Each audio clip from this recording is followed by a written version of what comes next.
The Anglo-Saxons are not a footnote. They are the foundation. Everything. Imagine standing on the coast of Britain in the year 410 AD. The Roman legions are packing up and leaving. 400 years of roads, aqueducts, heated baths, organized law and imperial administration are walking out the door. The towns they built are still standing. The walls are still there. But the people who knew how to run the system, who knew how to maintain the infrastructure, who knew how to project military power across a fractured island, they are gone.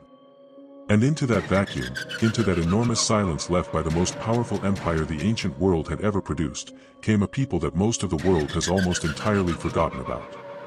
They came from the coastlines of what is now northern Germany, Denmark, and the Netherlands. They came in wooden boats across the grey water of the North Sea. They did not look like conquerors. They looked like farmers and warriors carrying everything they owned.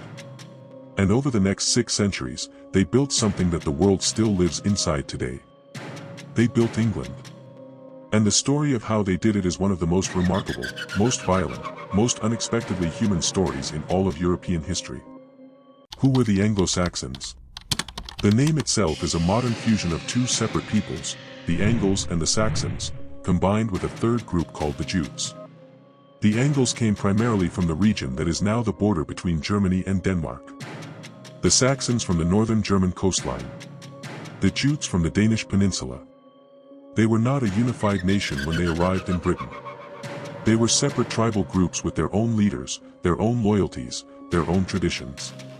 What they shared was a language, a variant of the Germanic tongue spoken across northern Europe, a religion that was pagan and polytheistic, rooted in gods whose names still survive in the days of our week, and a warrior culture built around the relationship between a lord and the men who fought for him. Tuesday was the day of Tiw, the god of single combat. Wednesday was Woden's day, their chief god, the one the Norse would call Odin. Thursday was Thor's day. Friday belonged to Frigg. Every time you name the day of the week in English, you are speaking Old English. You are, without knowing it, speaking Anglo-Saxon. The story of how they came to Britain is itself layered with complexity that the standard version tends to flatten. The simple account says, the Romans left, the Anglo-Saxons invaded, they pushed the native Britons to the margins and took everything. The real picture is considerably messier and far more interesting. The British monk Gildas, writing in the 6th century, describes how a British king, desperate for military help against raids from the Picts in the north, invited Germanic warriors to Britain as mercenaries. The leaders of this initial group were 2 brothers named Hengist and Horsa, whose names translate simply as stallion and horse. They came, they fought on behalf of the Britons, and then, as mercenaries throughout history have consistently done when they realized their employer was weaker than they were, they turned on the people who had hired them. That treachery, if the account is accurate, set in motion the entire Anglo-Saxon settlement of Britain. The hired sword became the invader. The mercenary became the settler. The temporary soldier became the permanent lord. What followed over the next century and a half was a process that was part military conquest, part migration, and part cultural absorption that historians are still arguing about today. Germanic settlers spread across the lowlands of eastern and southern Britain, pushing into the interior river valleys, establishing farmsteads and villages in the landscape that the Romans had left. They did not like Roman buildings. Those stone structures were alien to people who had always built in wood and felt, and so they built their own villages alongside the Roman ruins, using the crumbling walls of Roman towns as quarries for building stone. The place names they gave to their settlements still cover the map of England like a fingerprint. Any English town ending in ham, Ingham, Tun, or Ley carries an Anglo-Saxon name. Birmingham, Nottingham, Winchester. London itself kept its Romano-British name, but the world surrounding it was renamed in the language of the people who had come across the sea. By the late 6th century, the political landscape of Britain had been transformed. Where Roman Britain had been a single administrative province, it was now a patchwork of small kingdoms ruled by warrior dynasties who traced their lineage back to the continental tribes that had settled the land. The historians of a later period called this arrangement the Heptarchy, the 7 kingdoms, though in practice the number was always shifting. There was Kent in the southeast, settled by the Jutes. Essex, Sussex, and Wessex were Saxon kingdoms, the kingdoms of the East Saxons, South Saxons, and West Saxons. East Anglia was Anglian territory. So were Mercia, the great kingdom of the Midlands, and Northumbria in the north. These kingdoms fought each other constantly.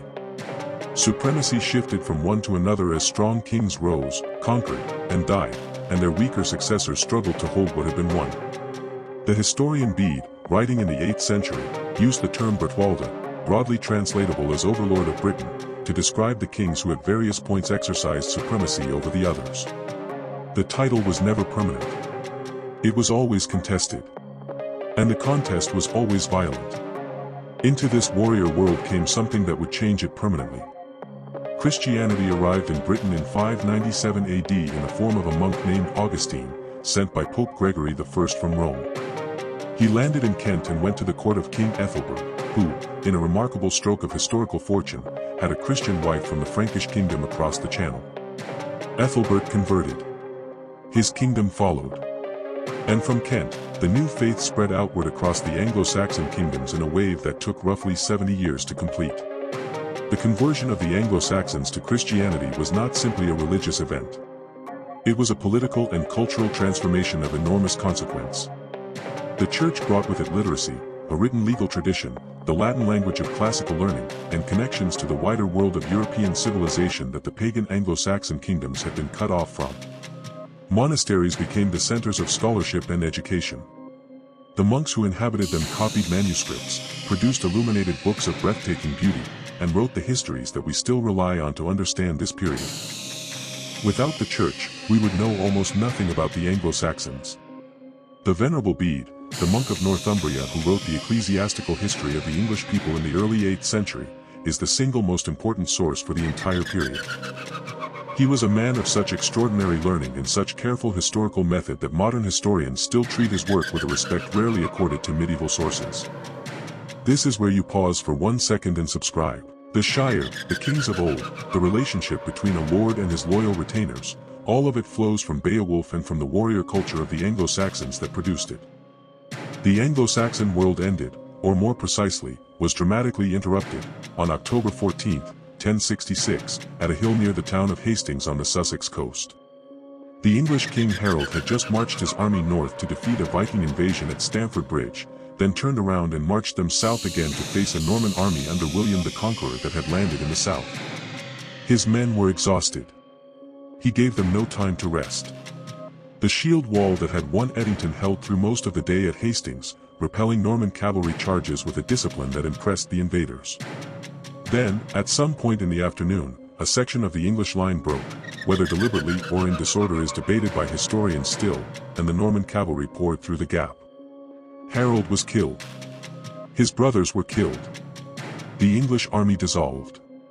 By nightfall, the last Anglo-Saxon king of England was dead on the field. William of Normandy was crowned King of England on Christmas Day 1066 in Westminster Abbey, the church that Edward the Confessor, the last Anglo-Saxon king to die in his bed, had built as his great religious bequest to the nation. The language of the new court was French. The great Anglo-Saxon lords lost their lands to Norman knights who had followed William across the Channel. The Anglo-Saxon world, in its political form, was over. But something survived. The language survived, transformed, absorbed, enriched by French and Latin but fundamentally Anglo-Saxon in its bones. The legal tradition survived, the idea of customary law, of rights that belonged to the people and not merely to the crown, the tradition that would eventually produce Magna Carta and the English common law that spread across the world.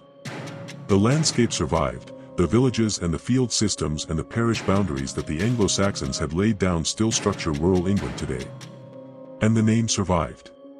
England, Angleland. The land of the Angles. A name given to an island by people who came across the sea in wooden boats, who built a civilization in a landscape that had barely finished mourning the one before it, and who left behind a language that 1 billion people still speak.